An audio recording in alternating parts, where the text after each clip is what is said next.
The CEO was watching. He couldn't believe what this black worker did after hours.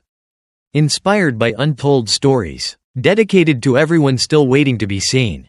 The building at 728 South Harbor Drive shimmered with sleek glass panels that reflected the glow of the city.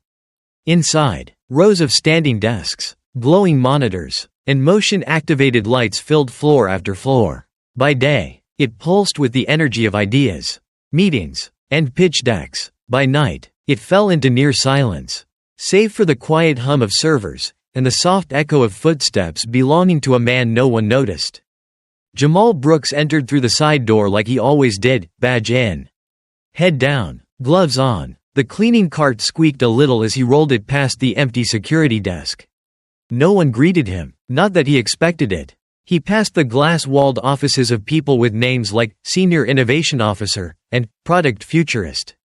Desks frozen mid-thought with sticky notes and paper sketches.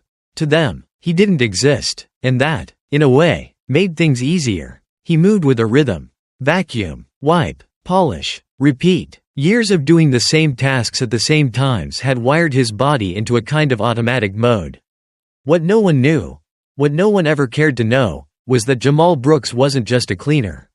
He was a builder, a thinker, a dreamer, and long after the last engineer had gone home, long after the boardroom doors had closed, Jamal stayed behind, not for overtime, but for something else. At 35, Jamal had long come to terms with the truth that no one wanted to say out loud.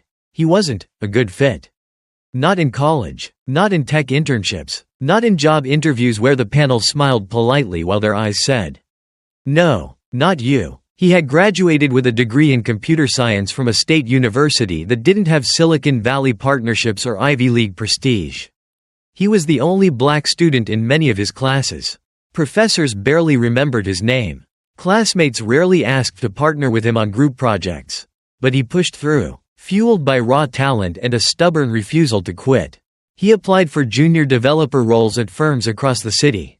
Dozens, then hundreds. He adjusted his resume, removed his photo, shortened his first name. Still, the rejections poured in. "We've gone in a different direction. Not quite the right cultural fit. Try again next cycle." Eventually, his student loans didn't care about cultural fits. Bills needed paying, and the job that was available was the one nobody else wanted, the night shift maintenance role at Arctix Technologies. Arctix was the kind of company that showed up on tech blogs with titles like Top 10 Startups Redefining AI and Companies Changing the Way We Think About the Future. Their office looked like something out of a sci-fi movie, glass walls, curved monitors, nap pods. It was an empire of ideas. But only for the chosen few. The employees wore hoodies with logos, carried branded water bottles, and spoke in acronyms. Most were young, white, or Asian, with degrees from schools Jamal could never afford. They walked past him in the hallway without eye contact, often speaking loudly about agile sprints and burn rates as if he were part of the wallpaper. Once, two product managers argued in front of him about whether AI would replace custodial work entirely. "No offense," one of them muttered, glancing vaguely in Jamal's direction. Jamal just nodded, kept wiping down the countertop, and let the words roll off his shoulders like dirty water. But under those same shoulders was a mind that had never stopped building. At night, after his shift officially ended and the cameras were assumed to be idle, Jamal would retreat to a small, unused corner conference room on the 12th floor. It had been left empty after a failed internal rebrand. Forgotten by almost everyone, but Jamal had the key, technically not allowed. But no one noticed. There, using his battered old laptop with the cracked casing and missing shift key, he became someone else entirely. Lines of code filled his screen, some in Python, others in Rust. He was working on something ambitious, a natural language AI model that could mimic not only speech but intention, tone, and even emotional context. The kind of tech companies like Arctix were spending millions trying to develop. But Jamal's version was different, leaner, more intuitive, trained on open-source models he had carefully curated and modified by hand. It wasn't about money for him. It was about the challenge, the expression, the fire that had never died. Each night, he coded in silence, fingers dancing over keys as streetlights outside cast shadows across the walls. He tested voice modulations using his own samples, refining the algorithms to recognize sarcasm, empathy, even cultural nuance, one line of code at a time. He chipped away at something extraordinary. And no one knew. No one knew the man who mopped their floors could explain the mathematics behind vector embeddings or debate the ethical ramifications of AGI. No one knew the cleaner had built an AI that could pass as human in casual conversation. No one cared. But Jamal didn't need them to know. Not yet. There was dignity in his silence, though it wore on him some nights. There were moments, carrying trash bags out in the rain, scrubbing stains from glass walls, when he wondered if he was a fool for believing his mind still mattered in a world that had made up its mind about him. He remembered one particular night when he passed a team of developers celebrating a product launch. They had stayed late for drinks and snacks in the kitchen, laughing loudly, high-fiving each other. One of them looked at Jamal, beer in hand, and said, "Man, must be rough cleaning this up after us." Laughter followed. Jamal forced a smile, nodded, and kept walking. That night, he coded for 3 extra hours. Not out of spite, out of fuel. Jamal lived alone in a small apartment near the industrial district. His walls were lined with books, old, second-hand programming manuals, texts on machine learning, printouts of research papers. He didn't own a car. He cooked cheap meals, reused coffee grounds, and wore the same 3 shirts on rotation. Every dollar saved went into tools, external hard drives, second-hand processors, books, and server time on cloud platforms. People assumed he had nothing because they saw a man who cleaned.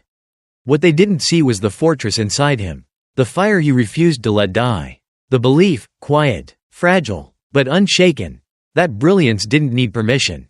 The only connection to the life he once dreamed of was that laptop. He had bought it 6 years ago using his tax return.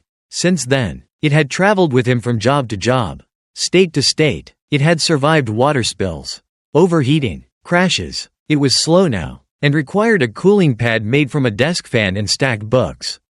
But it still booted, and when it did, Jamal's world changed. That night, like every night, he finished his rounds just after 10:15 p.m. The last trash bin emptied, the last window cleaned. He checked his watch, wheeled the cart back to the closet, then walked to the 12th floor. He unlocked the small room, set the laptop down on the table, and opened the terminal. The screen flickered. His code came to life. A voice simulation began playing. "Hello, Jamal," the AI said, using a warm, feminine voice. "How can I assist you tonight?" Jamal smiled, stretched his fingers, and began typing. They didn't see him, but he was there. And someday, he told himself, someday, they would. By 10:35 p.m., the building was still and silent. The elevator lights glowed faintly, and the chilled air of the tech empire stood motionless, as if holding its breath. Somewhere on the 12th floor, behind a closed door no one ever noticed, Jamal Brooks was deep in a different kind of world. His fingers moved swiftly over the keyboard, the rhythm almost musical. Lines of code scrolled across the screen, each function carefully named, each module structured with precision. The room around him was dim, lit only by the pale blue glow of the laptop and a desk lamp he had brought from home.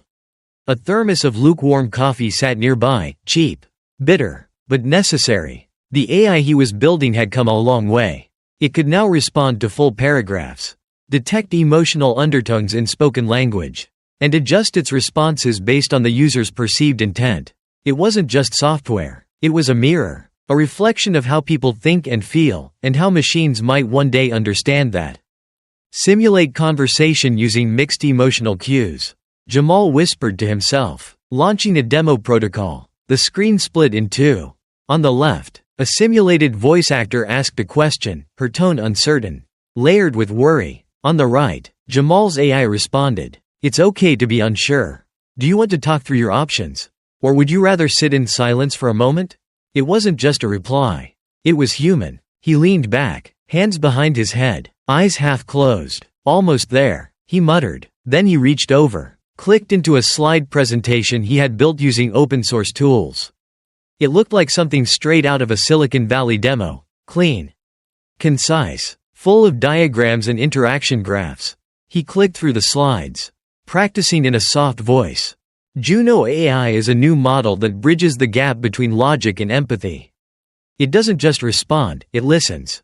It learns. And it adapts in real time to who you are. It was the kind of pitch he'd never been invited to make.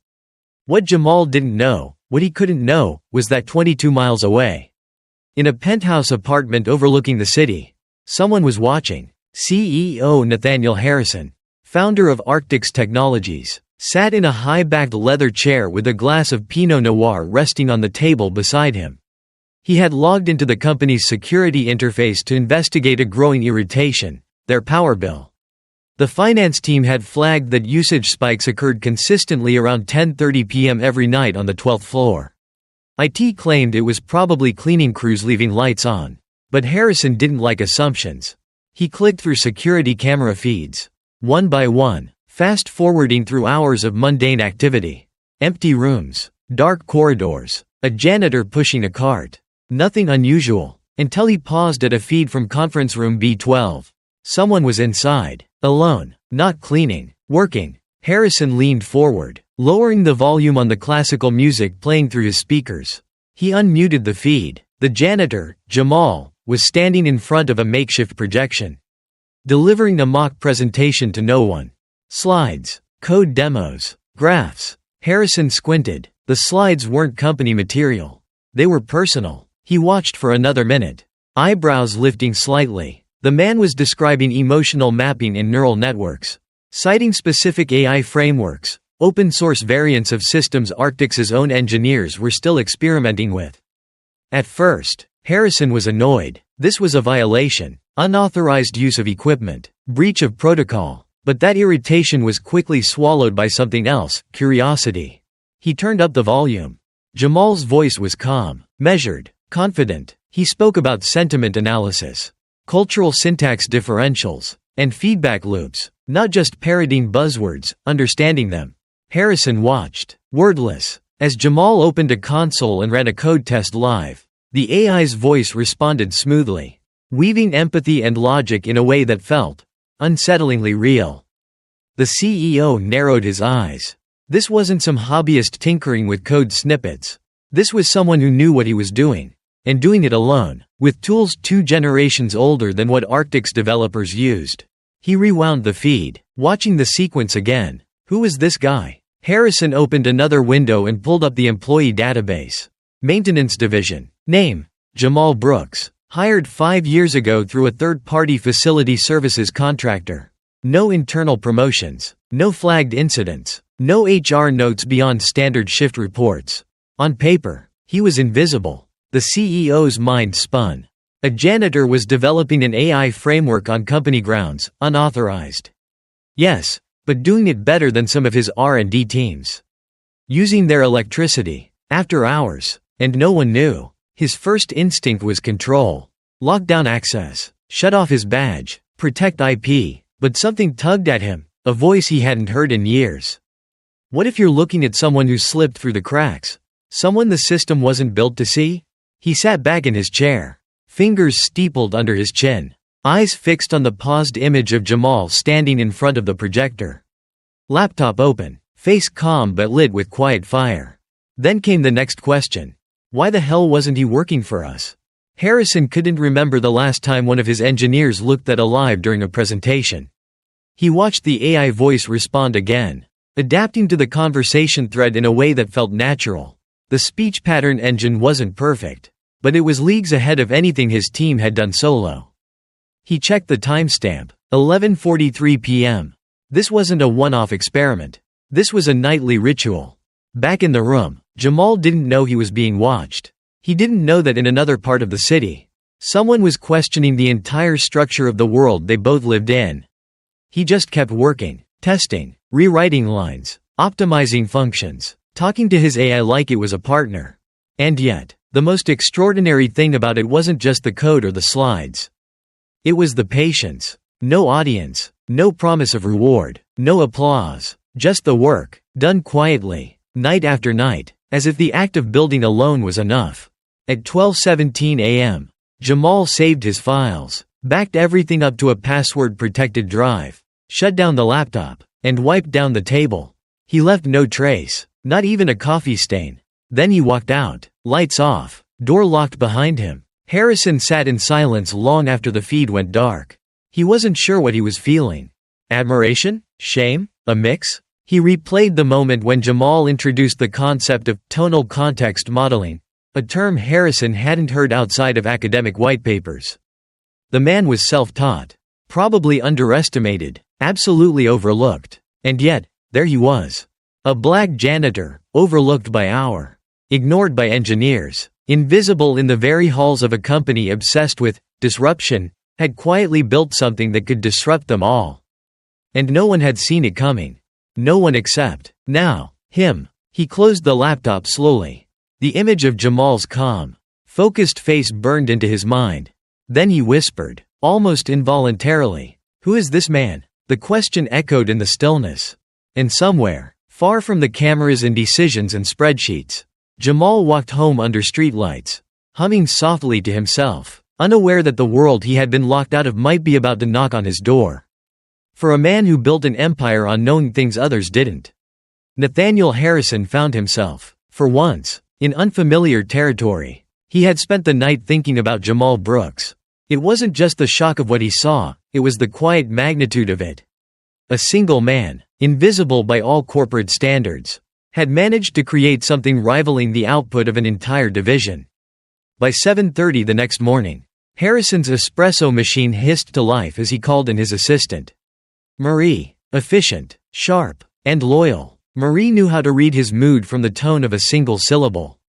"Pull the full HR file on a man named Jamal Brooks," Harrison said flatly. No explanation offered. Marie blinked. "Maintenance?" "Yes. Custodial staff. Night shift. Been here a while." Quiet type. Marie didn't ask why. She just nodded, scribbled a note, and walked out briskly. 30 minutes later, a manila folder landed on Harrison's desk.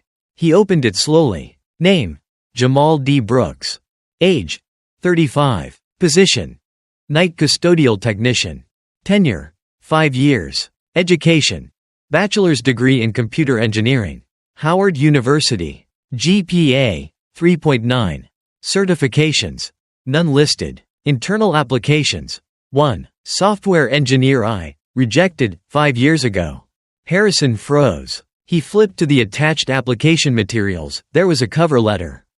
Clean and well written. The kind of letter someone writes with care. With hope. Then he found the notes from the hiring committee.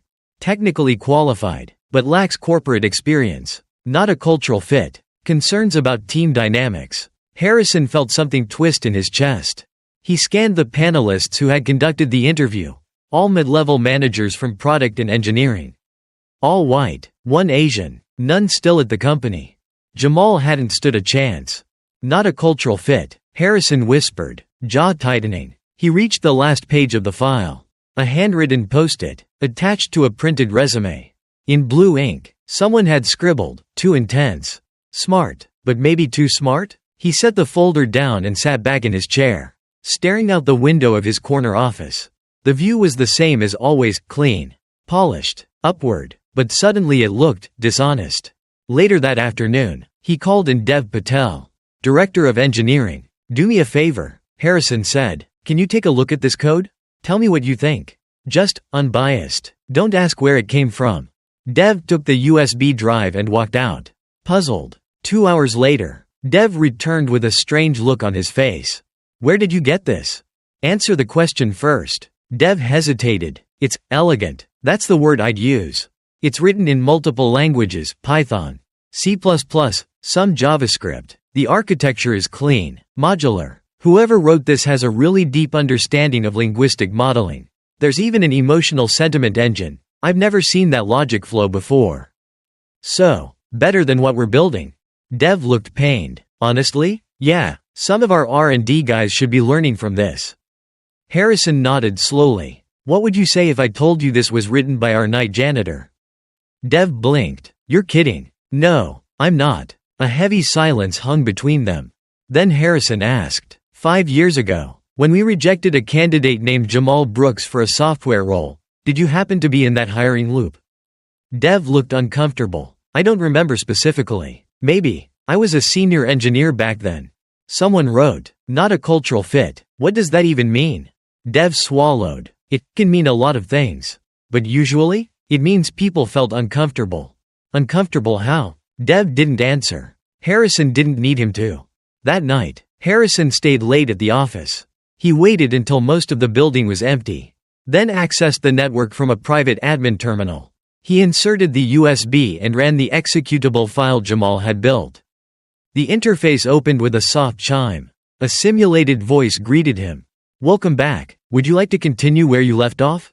The voice was warm, smooth, natural. It adjusted as he responded, listening not just to his words but how he spoke. There was intuition built into the engine, something synthetic. Yes, but uncannily real. He tested the AI on a variety of conversational models: empathy, conflict resolution, sarcasm. It adapted within milliseconds. It wasn't just parsing syntax, it was interpreting subtext.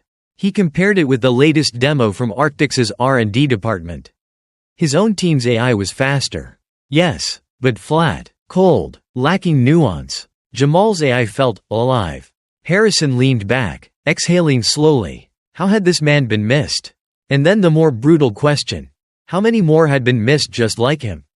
He opened a secure file and began drafting an internal report. Halfway through, he stopped. What would he even write? That a janitor had just outperformed his six-figure engineers? That Arctix, the progressive darling of Silicon Valley, was built on the same quiet, insidious exclusions as every other tech giant? The truth was sitting in front of him. But it wasn't just about Jamal. It was about the entire iceberg beneath the surface, hiring pipelines built around familiarity. Cultural fit used as a weapon. The silent filtering of people who didn't look the part. He remembered the day Arctix's first diversity and inclusion officer gave a presentation on unconscious bias. People had nodded, applauded, returned to their desks, and changed nothing. Because changing meant looking. Now, Harrison was looking, and he didn't like what he saw. That weekend, he visited the internal database and cross-referenced every rejected application over the last decade with post-interview comments like, "not a fit," or "team chemistry." The pattern was nauseating. Black candidates, Hispanic, women in engineering roles, all quietly filtered out. He stared at the data until his eyes burned. Jamal wasn't an outlier. He was a symptom, a mirror. And yet, here was this man, coming in night after night, still building, still believing in something. He opened Jamal's project files again. This time, he wasn't just impressed. He was moved. There was a kind of dignity in the structure. Every class name, every comment tag, every small, tidy note, none of it screamed for attention. It simply was the product of someone who expected no audience, no recognition. Who did the work anyway? Harrison looked up at the dark office, filled with ergonomic chairs and standing desks and $1,000 monitors. All the tools Jamal never had. He leaned forward, elbows on desk, and muttered, "This ends now." He clicked on the internal directory and typed, "Jamal Brooks. Meeting request. Confidential. Send." The message came at 8:07 a.m. "Please report to the 42nd floor. Office of the CEO. Confidential." Jamal stared at the screen for a full minute. He had just clocked out after another long night, wiped the last of the conference room's whiteboard, and was ready to slip back into the city unseen, just like every other morning. But this message, this wasn't routine. This wasn't normal. His first instinct was panic.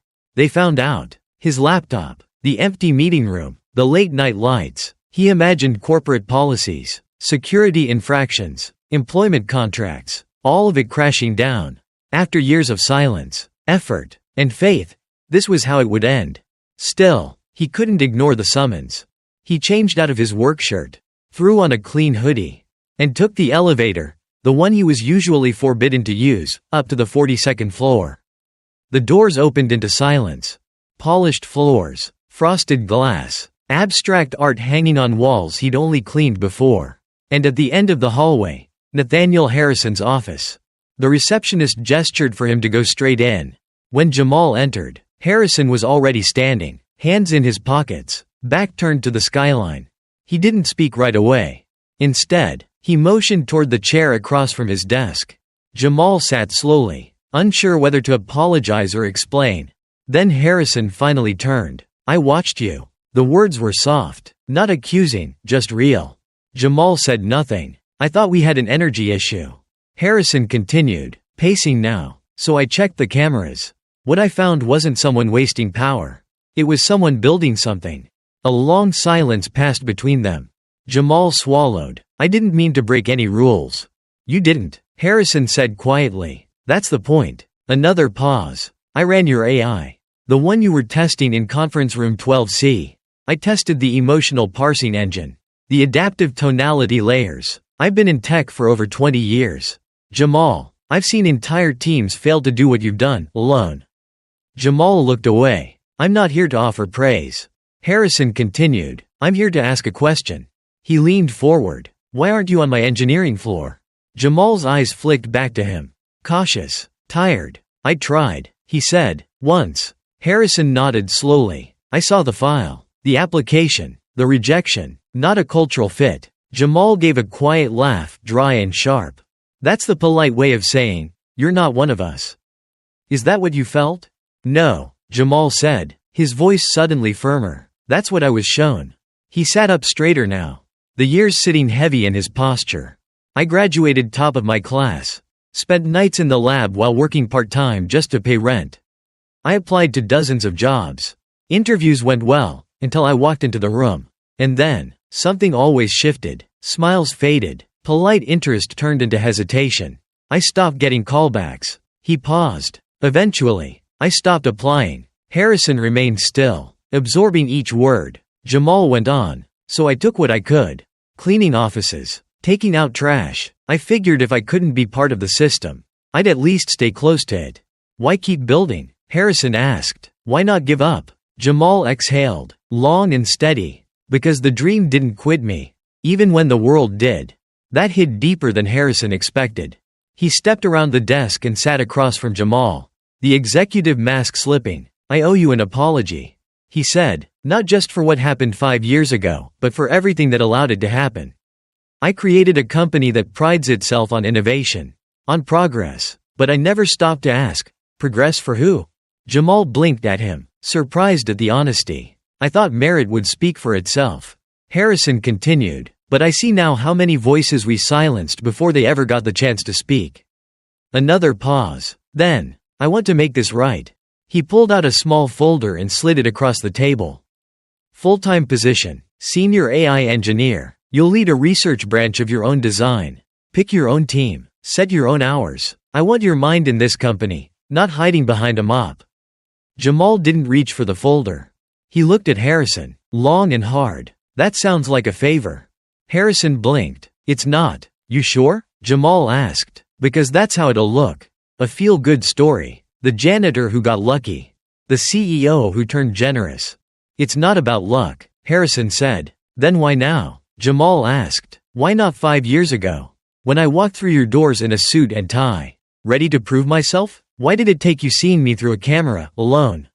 At midnight, for me to finally be real? The question lingered like smoke in the air. Harrison looked down. I don't have a good answer for that. He admitted. Jamal nodded. That's why I'm not ready to say yes.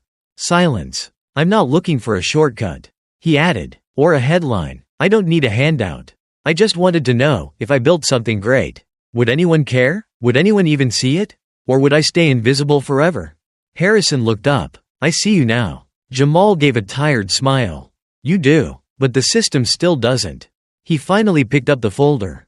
Flipped through it. The offer was real. Salary, title, equity, a full package. And still, the doubt lingered. I'll take it, Jamal said at last. On one condition. Name it. You let me bring in others, people like me. People overlooked for the same reasons I was. And you listened to them, too. Harrison leaned back, a slow smile forming. Done. Jamal rose, the folder still in hand. He walked to the door, paused, and turned. I don't need special treatment, he said. I just want to be measured by what I do, not the color of my skin. No more, no less. Harrison nodded, slowly. And that, he said, is exactly what this company should have been from the start. Jamal nodded back and walked out. This time, he didn't take the back elevator. He took the front. 6 months later, the lights still stayed on after 10 p.m. Only this time, no one was trying to shut them off. In conference room 12C, once the silent witness to a janitor's secret dreams, 4 engineers huddled around a digital display. Their screens lit up with lines of code, dynamic models, and voice simulations that laughed, hesitated, asked questions, and sounded more human than most people on a Monday morning. And at the head of the table stood Jamal Brooks. No mop, no badge that said, "Facilities." Just a black blazer, black t-shirt, and a nameplate in the corner that now read, "Project Equicode, Lead, J. Brooks." The project was his idea. But not just the tech. The mission. From the moment Jamal had accepted the CEO's offer, he'd made one thing clear: this couldn't be a redemption story for one man. It had to be a reckoning, a restructuring, a restart. "I'll take the role," he'd said, "but I won't be the exception. I want to help rewrite the system." So they did. Together, he and Harrison had initiated a 6-month internal audit of the company's hiring and promotion practices. Anonymous surveys, blind resume tests, diversity pattern mapping. HR was pushed harder than it had been in years. And not everyone liked it. Some managers grumbled, "This is too political." Others whispered about meritocracy and standards. But Harrison was unflinching. He'd seen the truth once, and once was enough. He stood beside Jamal in meetings, endorsed the findings publicly, and, most significantly, rewrote policy.